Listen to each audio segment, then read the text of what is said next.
Salut tout le monde! Ça fait longtemps qu'on s'est pas vu, non?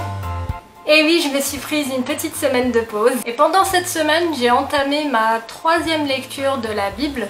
Chaque année depuis 2017, je lis la Bible en entier. Bon, je fais pas exprès, mais ça fera 3 ans. Vraiment, je fais pas exprès, je l'ai vraiment...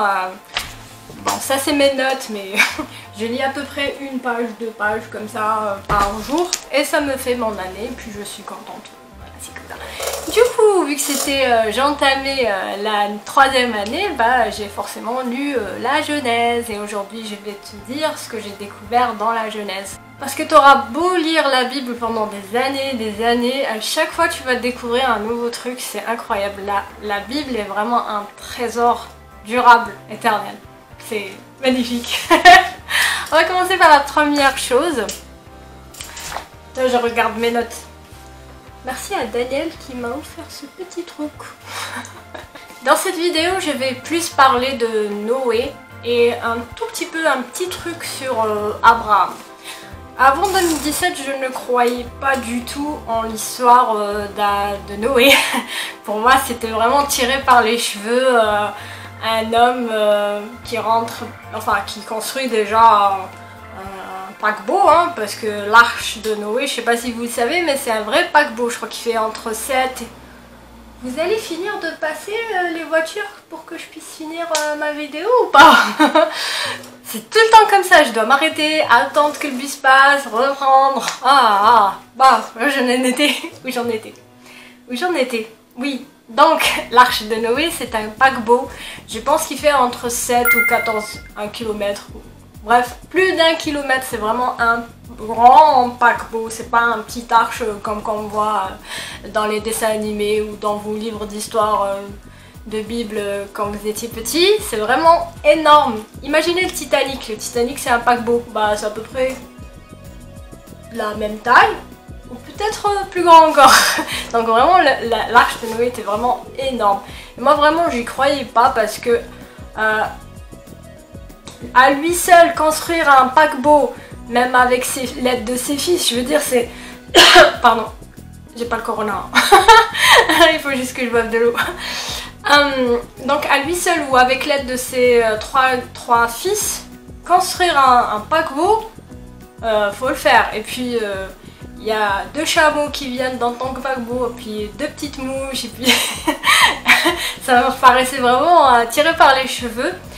Mais ce que je veux dire, c'est que vraiment la foi vient de ce qu'on entend. À force de lire la Bible et de vraiment pas focaliser ma pensée sur autre chose, mais vraiment me focaliser sur la parole de Dieu, pour pas être emmenée ailleurs dans mes pensées, vraiment, enfin tu m'as compris. À force, je vous assure que vraiment, et c'est vrai, que la foi vient de ce que j'ai entendu, de ce que j'ai lu dans la Bible. Donc maintenant, vraiment, j'y crois à cette histoire, vraiment j'y crois. Donc si vous avez un problème de foi à ce niveau-là, vraiment, déjà il faut regarder ma vidéo sur j'ai perdu ma foi, ou je sais plus comment je l'ai appelée cette vidéo, ben, enfin, en haut là. Et tu sauras vraiment que plus tu la liras, plus tu auras la foi. Voilà. Donc, première des choses dont je voudrais te parler, c'est dans la Genèse 8:21. Voilà. Quand c'est bon, il y a eu le déluge et tout, et puis Noé il sort du truc et il fait un holocauste à Dieu. Un holocauste, c'est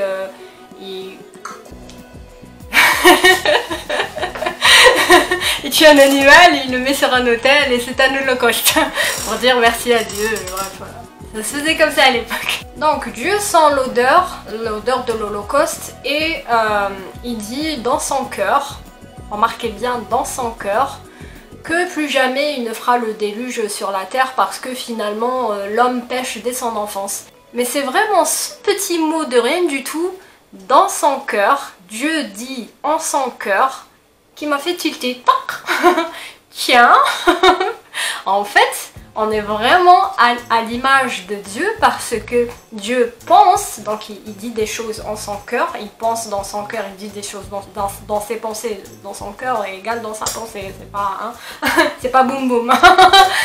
Ah, bref, donc on est vraiment à l'image de Dieu parce que Dieu déjà, il pense et il déclare. Quand je dis il déclare, c'est il parle. Donc il parle et il pense aussi. Tu me diras, ça c'est rien du tout, c'est de ça que tu voulais nous parler. Mais en fait aussi, c'est un détail très important, hein, mine de rien. On passe au deuxième. Le deuxième, c'est dans Genèse 9:13. Quand Dieu dit qu'il y aura un espèce de signal dans le ciel, un signe dans le ciel qui prouvera à toute l'humanité que plus jamais Dieu, que c'est une promesse de Dieu, que plus jamais il ne fera le déluge sur terre tant qu'il y aura de la vie sur terre. Et le petit signe dont il parle, il dit bien quand on va plus dans la lecture, l'arc.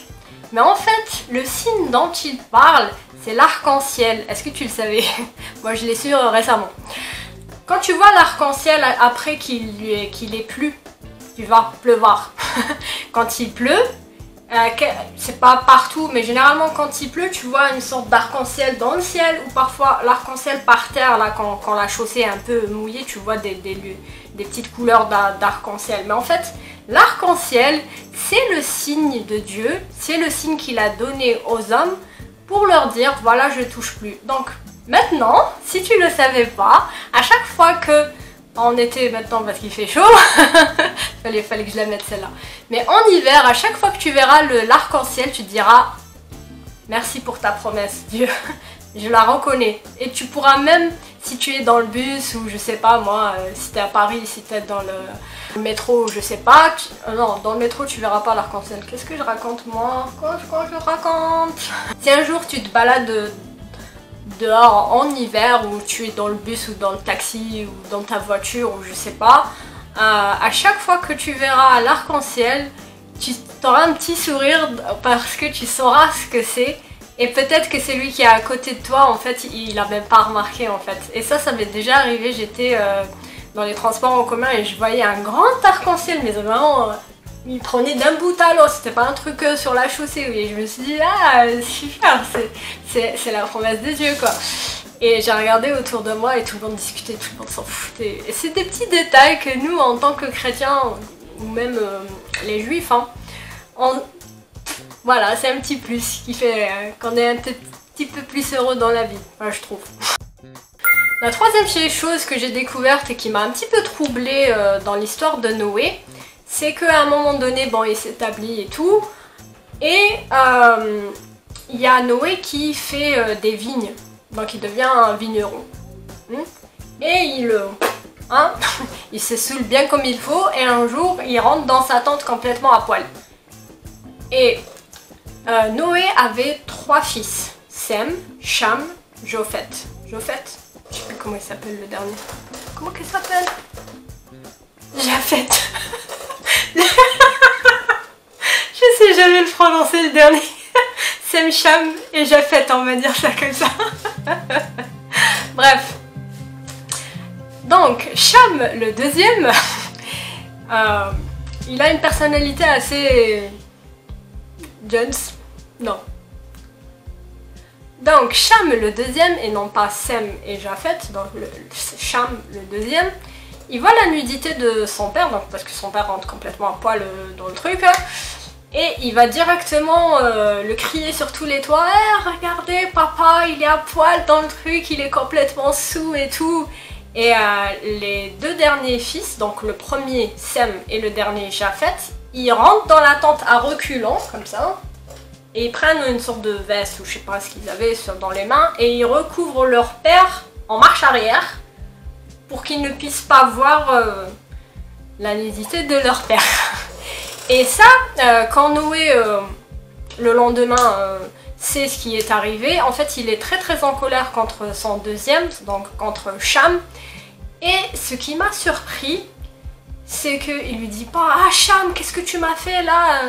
Parce qu'il va le maudire, mais en fait, non, il va pas le maudire lui, c'est ça qui m'a intriguée, c'est qu'il va maudire son petit-fils.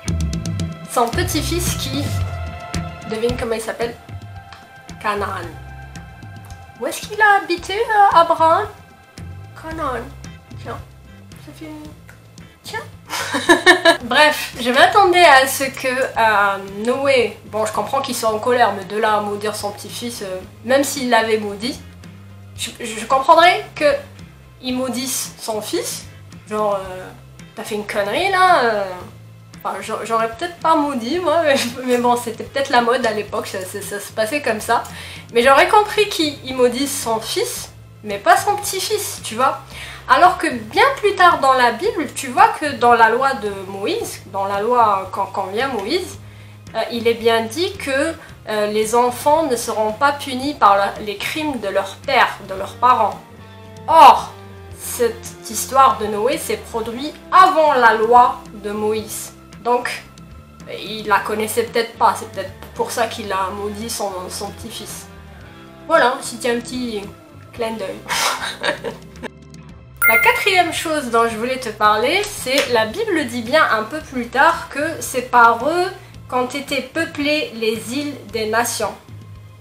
Ça veut dire que Sem, Cham et Japhet, ils ont eu des enfants et leurs enfants ont eu des enfants et ainsi de suite parce que la liste est hyper longue. Je te dis pas, je déteste quand je dis lis fils de qui a eu fils et fils de... moi je zappe. Il y a mon mari qui lit ça, mais moi ça me... Bref. Donc ils ont des enfants et c'est des enfants. Et la Bible dit bien, c'est par eux qu'ont été peuplées les îles des nations. Les îles. Alors moi je pensais que c'était bien après que les gens se dispersaient dans le monde, que les premiers habitants de la Terre se dispersent dans le monde. Je pensais que c'était après la tour de Babel, quand Dieu change complètement leur façon de parler, leur langage, et du coup ils se dispersent un peu partout, ils n'ont pas tous la même langue. Je pensais vraiment ça. Mais en fait pas du tout. C'est vraiment après Noé, ils ont des enfants et tout, c'est après que les gens se dispersent et ils habitent dans les îles. Alors que moi je pensais en fait qu'ils tournaient autour de l'Irak, de l'Iran, d'Israël et tout. Je pensais qu'ils tournaient un peu par là, mais en fait pas du tout. Ils se sont dispersés vraiment dans le monde. Bien avant la tour de Babel. Voilà. Alors, cinquième des choses dont je voulais te parler, c'est d'Abraham. C'est là où on passe un petit peu à Abraham, parce qu'on a assez parlé de Noé.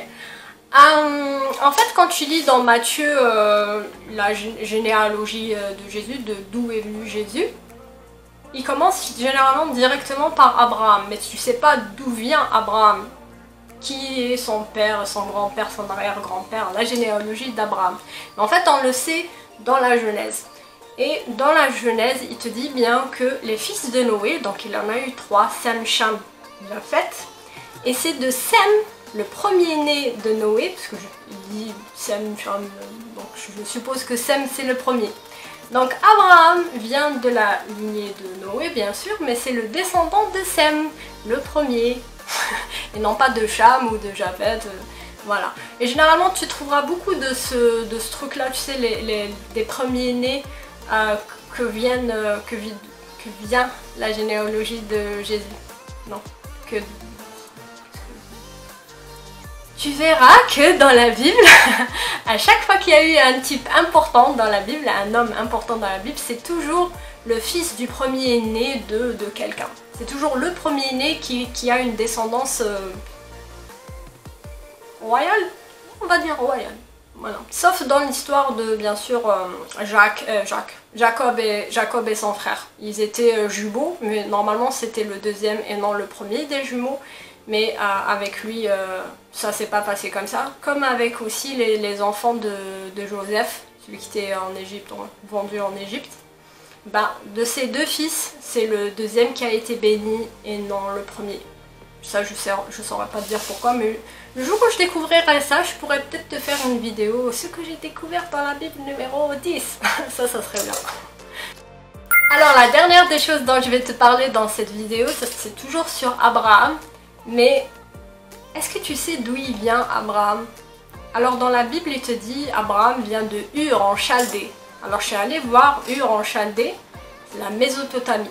Et si tu sais pas ce que c'est la Mésopotamie si t'es étranger, et si tu sais pas où c'est la Mésopotamie, eh ben tu sauras que Monsieur Abraham il vient d'Irak, de l'actuel Irak. En fait, pour moi, c'est plus facile si tu me dis Abraham vient d'Irak que si tu me dis Abraham vient de Chaldée en Mésopotamie. Et là je te dirais, non, c'est où la Mésopotamie? Bon, c'est quelque part à côté d'Israël. Mais si tu me dis en Irak, bah moi je comprends. Je suis quelqu'un de très simple qui comprend très simplement. Tu mets un petit pouce si toi aussi. Bref, Abraham vient de l'actuel Irak. Voilà. Bon, c'est fini pour moi. J'espère que tu passes de bonnes vacances et que tu te reposes bien, que tu profites un peu du soleil. Sauf si t'es chez toi et que tu crèves de chaleur. Bon courage. Qu'est-ce que je voulais vous dire? Je voulais faire une petite annonce aussi. Alors, je vais désactiver Facebook. Je vais supprimer mon compte. Enfin, le compte de Merveilleux Jésus, la chaîne Merveilleux Jésus de Facebook. Pourquoi? Parce que j'arrive pas à tenir les 3 trucs en même temps, YouTube, Instagram et Facebook. Je suis plus sur YouTube. Je regarde les commentaires, j'ai une application spéciale pour ça, en plus de YouTube. Et je suis plus aussi sur Instagram, j'essaie de répondre aux messages le plus que possible. Mais Facebook, c'est la catastrophe, j'y vais très rarement et ça vaut pas le coup de garder un truc sur lequel je n'ai pas de contrôle et sur lequel enfin si j'ai un contrôle mais j'y vais pas, ça sert à rien de le garder. Donc désolée pour ceux qui sont déjà sur Facebook. Vous pouvez toujours me contacter via les commentaires ou discussions YouTube ou si vous avez un Instagram, bah voilà, sur Instagram. Sinon par mail, hein. Mais voilà, c'était juste pour parler de ça. Je vous dis à la prochaine vidéo. Bye bye!